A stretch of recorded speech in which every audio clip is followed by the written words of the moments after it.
Mentor की मैं बात कर रहा था कि जब भी आप मेंटर को चूज़ करें, आप ये देखें उससे आप सीखना क्या जा रहे हैं। मिसाल के तौर पे आपका जूता ख़राब हो गया तो आप मोची के पास जाएंगे, आपको बाईपास ऑपरेशन करवाना होगा तो आप कार्डियोलॉजिस्ट के पास जाएंगे, कानूनी मशवरा दरकार होगा तो वकील के पास जाएंगे, तबीयत ख़राब होगी तो आप डॉक्टर के पास जाएंगे। आप सारे काम एक बंदे से नहीं कर सकते। यही गलती हम मेंटर चूज़ करते हुए करते हैं। हम चाहते हैं कि जो मेंटर हमारे पास हो उसका दर्जा बस नबूवत से 2-3 इंच नीचे हो और उसको सारी बातें पता हों। नाउज़ुबिल्लाह इल्हाम तो किसी को होता नहीं है, वही तो आती नहीं है। आखिरी नबी सल्लल्लाहु अलैहि वसल्लम थे, हज़रत मोहम्मद मुस्तफ़ा सल्लल्लाहु अलैहि वसल्लम, उनके बाद कोई नबी आएगा नहीं, ये सिलसिला तो ख़त्म हो चुका। तो आप लोगों को उस नबूवत की छन्नी से नहीं छाने। जिस छन्नी से हम लोगों को छानते हैं मेंटर के लिए, उसमें सिर्फ नबूवत बाहर आ सकती है और कोई बाहर नहीं आ सकता। आप ये देखें उस शख्स से आपको सीखना क्या है।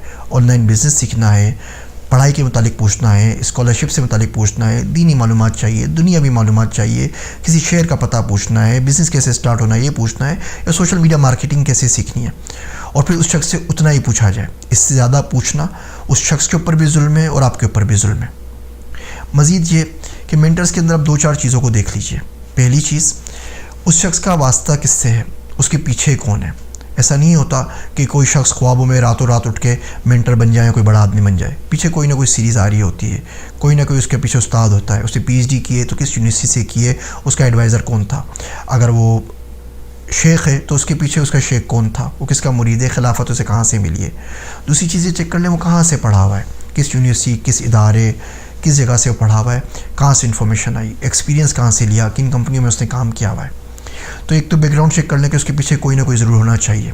जिस शख्स के पीछे कोई भी ना हो, कोई इदारा, कोई इंस्टीट्यूट, कोई बंदा आपको नज़र नहीं आए, उसको फॉलो करना बहुत ख़तरे की बात होती है। हो सकता है कुछ चीज़ें आपको सही बता भी दे, लेकिन अगर वो गलत बता देगा तो आपकी ज़िंदगी दाव के ऊपर लग जाएगी। दूसरी चीज़ ये चेक कर लें कि उसका दीन से भी कोई वास्ता है या नहीं। हम बच्चे हम अपनी उम्रों के अंदर बहुत जल्दी लोगों से इम्प्रेस हो जाते हैं, फिर हम इम्प्रेस होते हैं, हम दुनिया की चीज़ करते हैं, लेकिन फिर क्या होता है, हम उस शख्स से इतने इम्प्रेस हो चुके होते हैं कि हम दुनियावी मामलात में भी उसको फॉलो करते हैं। बिज़नेस के अलावा घर कैसे बसेगा, बीवी बच्चों से सलूक कैसे करना है, वही हमारी एग्जांपल बन जाता है। फिर हम दीन में भी उसको फॉलो करने लग जाते हैं। वो नमाज़ नहीं पढ़ता तो हम भी नमाज़ नहीं पढ़ते, वो रोज़ा नहीं रखता तो हम भी रोज़ा नहीं रखते, और नाउज़ुबिल्लाह बोलता है कुर्बानी में पैसों का ज़िया होता है तो वो राग हम अलापने लग जाते हैं, और ये बड़े ख़तरे की बात है। इस तरह ना किया करें। जिस शख्स से जो चीज़ सीखनी है आपसे खाली वो चीज़ सीखें। तो मेंटर में दूसरी बात ये चेक कर लिया करें कि उसका दीन से, अल्लाह के ज़िक्र से भी कोई वास्ता है या नहीं है, वरना ऐसे शख्स को फॉलो करना बड़ी मुसीबत का बाइस बनता है। तीसरी बात हमने इससे पहले भी एक वीडियो में शेयर किया था कि इल्म और शऊर के अंदर बड़ा फ़र्क है, और हमें देखना चाहिए जिस शख्स को हम फॉलो कर रहे हैं वो साहिब शऊर है भी या नहीं, साहिबुर राय है भी या नहीं। तीसरी चीज़ जो आपको उस शख्स में चेक करनी है वो चेक करनी है कि वो इल्म दोस्त आदमी हो, उसको किताबों से शगफ़ हो, ट्रैवलिंग करता हो, असफ़ार किए हुए हो, दुनिया देखी हुई हो। एक शख्स जो कभी अपने मोहल्ले से, गाँव से बाहर नहीं निकला, उसका जो विज़न होगा, स्कोप होगा, सोचने समझने की सलाहियत होगी, बहुत महदूद होगी। किताबें ज़रूर पढ़ता हो ताकि वो आपको भी इसी तरह गाइड कर सके। उसके पास आपके सवाल का जवाब नहीं भी होगा तो कहीं से पढ़ के, किसी से पूछ के आपको बता देगा, या नहीं तो कुछ आपको किसी सही बंदे की तरफ गाइड कर देगा। एक अच्छा मेंटर GPS की तरह होता है। आप GPS आपने लगाया होता है, गूगल मैप या कोई, आप रास्ता भूल जाते हैं तो क्या होता है, ना वो आपको डांटता है, ना आपसे बदतमीज़ी करता है, ना ये बोलता है कि जी अब मैं आपको रास्ता ही नहीं बताऊंगा, या बोलते हैं ठीक है आपने बात नहीं मानी, आप जाके गाड़ी मार दें कहीं पे। ऐसा कुछ नहीं होता। वो आपको रीरूट कर देता है, बोलता है ठीक है कोई बात नहीं, ये एग्ज़िट मिस हो गया, आप ऐसा करें अगला एग्ज़िट करके यहाँ से टर्न करके यहाँ से आ जाएँ तो आप मंजिल पर पहुँच जाएंगे। अच्छा आप सो रहे थे, आपसे मिस हो गया, कोई बात नहीं है, आप इस तरह गाड़ी चलाएँ, इस रफ्तार से चलाएँ, इतने बजे आप इस वक्त मंजिल पर पहुँच जाएंगे।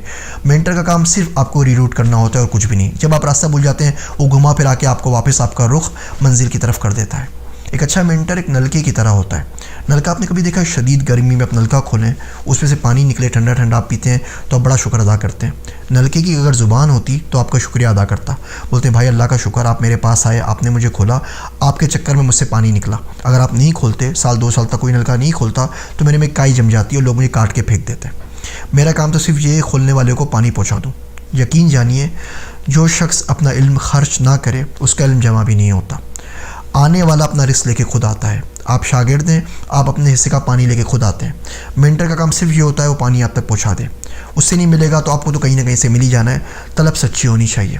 आपसे काम की बात अर्ज़ करूं, कुदरत कभी भी ऐसे शख्स के ऊपर हिदायत नहीं थोपती जिसमें तलब ना हो। तलब वाला कभी महरूम नहीं रहता, और जिसको तलब कोई ना हो, जो बेपरवाह आदमी हो, जो बेनियाज हो जाए इन तमाम चीज़ों से, उसे परवाह ही ना हो कि ज़िंदगी कहाँ जा रही है। कुदरत कभी भी हिदायत उसके ऊपर थोपती नहीं है ज़बरदस्ती। हाँ, अल्लाह माशाल्लाह एक्सेप्शन हर जगह मौजूद होती हैं, अलग बात है, जनरली कायदा ये नहीं है।